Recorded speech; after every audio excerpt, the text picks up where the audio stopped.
के लिए हुआ था। जन्म हुआ तो इतना खाता था, खूब खाया करता था। हाँ हमारे तो खूब खाया करता था, इतना खाता था घर वाले परेशान। वो कहता था मेरा जितना खाता है ना मैं उतना ही खाता हूं। देखो व्यक्ति जिनका जितना खाता रहता है वह उतना ही खाता है। घर वाले परेशान हो गए, कितना खाता है और उससे कोई काम धाम का नहीं है, उसे बाहर निकाल दिया। अब जैसे ही वह बाहर निकला लड़का तो एक आश्रम के सामने में ओ महाराज पहलवान जैसे हट्टे कट्टे वो साधु बाबा को देख लिया।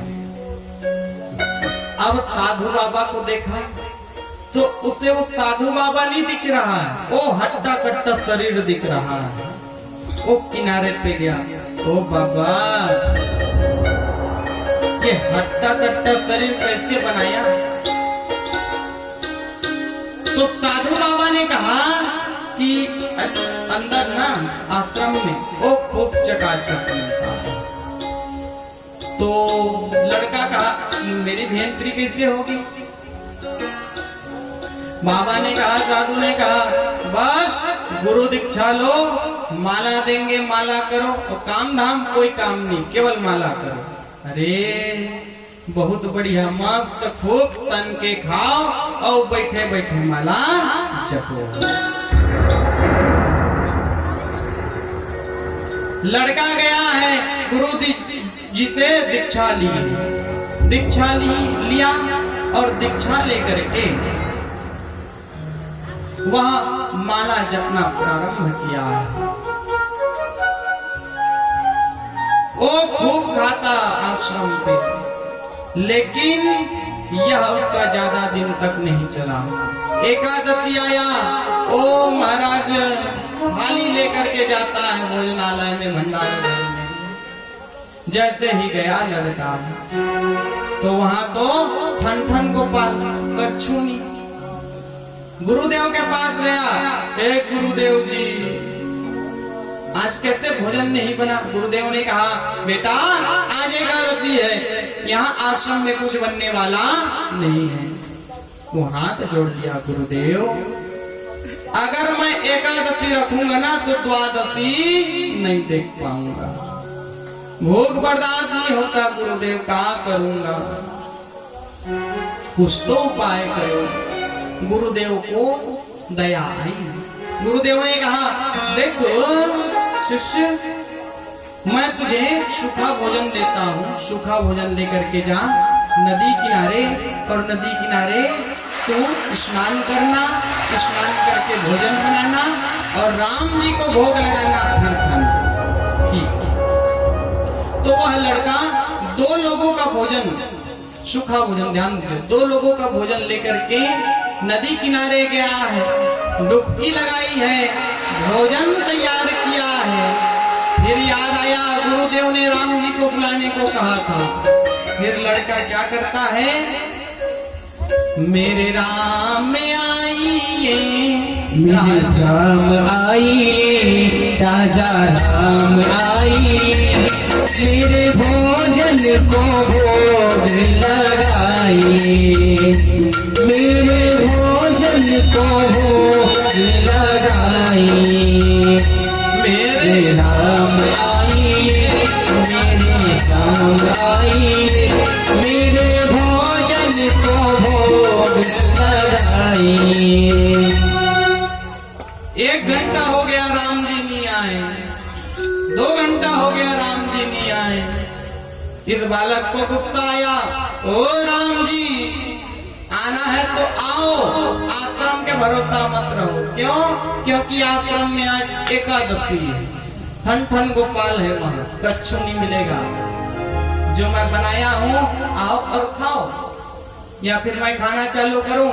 इतने में साक्षात राम जी प्रकट हो गए हैं। बगल में माँ जानकी प्रकट हो गई है।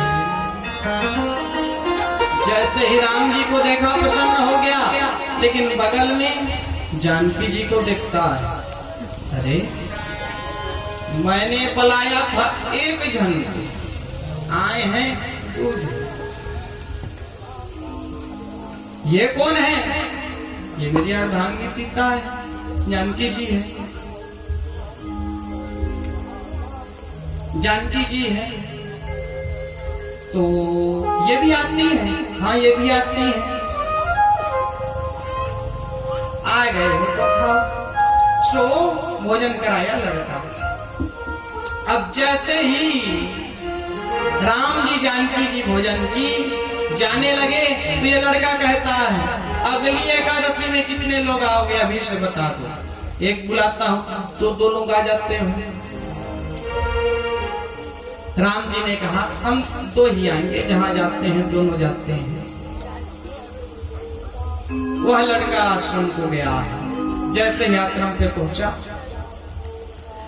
अगली एकादशी आई है, गुरुदेव के पास आता है, गुरुदेव आप मुझे 3 लोगों का भोजन दीजिए। क्यों? क्योंकि राम जी के साथ जानकी जी भी आती है, 2 लोग आते हैं। गुरुदेव ने सोचा कि ज्यादा भूख लगता होगा, इसलिए 3 लोगों का मांग रहा है। वो 3 लोग का भोजन लेकर के गया है, स्नान किया है, स्नान करके फिर राम जी को पुकारने लगा। क्या? राजा राम आइए, मेरे राम आइए, मेरे भोजन को भोग लगाइए, मेरे भोजन का भोग लगाइए। मेरे राम आइए, राजा राम आइए, मेरे भोजन का भोग लगाइए, मेरे भोजन का भोग लगाइए।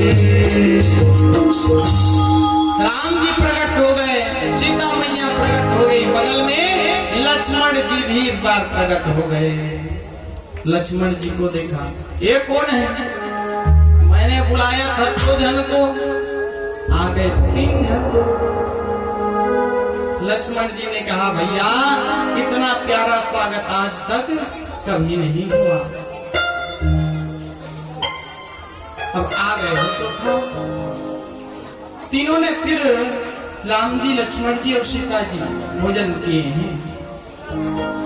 जैसे ही भोजन किए जाने लगे, तो भक्त पूछता है कि अगली एकादशी में कितने लोग आओगे, सही सही बताओ। एक को बुलाता हूँ 2 आते हो, 2 बुलाता हूँ तो 3 आते हो। तो राम जी ने कहा, नहीं नहीं हम तीनों ही आएंगे, जहां जाते हैं तीनों जाते हैं साथ में।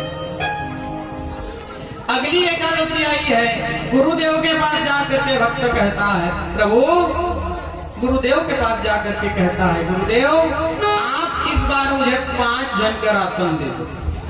एक बुलाता हूँ 2 आते हैं, 2 बुलाता हूँ 3 आ जाते हैं। अगर एक एक्स्ट्रा भी आ जाए पार तो भी नहीं फर्क पड़ेगा। 5 लोगों का भोजन लेकर के भक्त गया है, स्नान किया है, स्नान करके अब यह भोजन नहीं बनाया, पहले देख लो कितना लोग आते हैं। और भगवान को पुकारा है राम जी को, राजा राम आइए, मेरे राम आइए, मेरे भोजन का भोग लगाइए, मेरे भोजन का भोग लगाइए। मेरे राम आइए, राजा राम आइए, मेरे भोजन का भोग लगाइए, मेरे भोजन का भोग लगाइए। राम जी प्रकट हो गए, लक्ष्मण जी प्रकट हो गए, शत्रुघ्न जी प्रकट हो गए, भरत जी आ गए, जानकी मैया आ गई, हनुमान जी आ गए। भगत कहने लगा, बस बस बस बस बस बस, आज तो महाराज आपने हद ही कर दी। साथ में एक बानर को भी तंग में लेकर के आ गए, एक बंदर को भी तंग में लेकर के आ गए, आज हद ही कर दी। राम जी ने कहा, भोजन? और कहाँ के भोजन? वो दे प्राप्त नहीं, बनाओ और खाओ, खुद बनाओ खुद खाओ। जबकि मुझे पता है मैं 5 लोगों का लाया हूं, तो आप ही 5 लोग हो और ये बानर अलग है। पता है मैं बनाऊंगा, मुझे मिलने वाला तो है नहीं, तो बनाऊं क्यों? तो देखिए, जानकी मैया खाना बनाने लगी, हनुमान जी लकड़ी लेने गए, राम जी सब्जी बनाने लगे, स्वयं सब चीज बनाए। इतने में गुरुदेव आकर के देखते हैं ये 5 लोगों का राशन लेकर के जाता है। क्या करता है? छुप करके देखे तो गुरुदेव को कुछ नहीं दिखा। शिष्य के पास आए, अरे भोजन लाए हो, बनाओ। शिष्य ने कहा, गुरुदेव ये नहीं देख रहे हो, 5 लोगों का लाया हूं, राम दरबार बैठे हैं। गुरुदेव को नहीं दिखा, लेकिन शिष्य के कहने पर प्रभु श्री राम गुरुदेव को भी दर्शन दिए हैं। बोले राजा रामचंद्र की जय।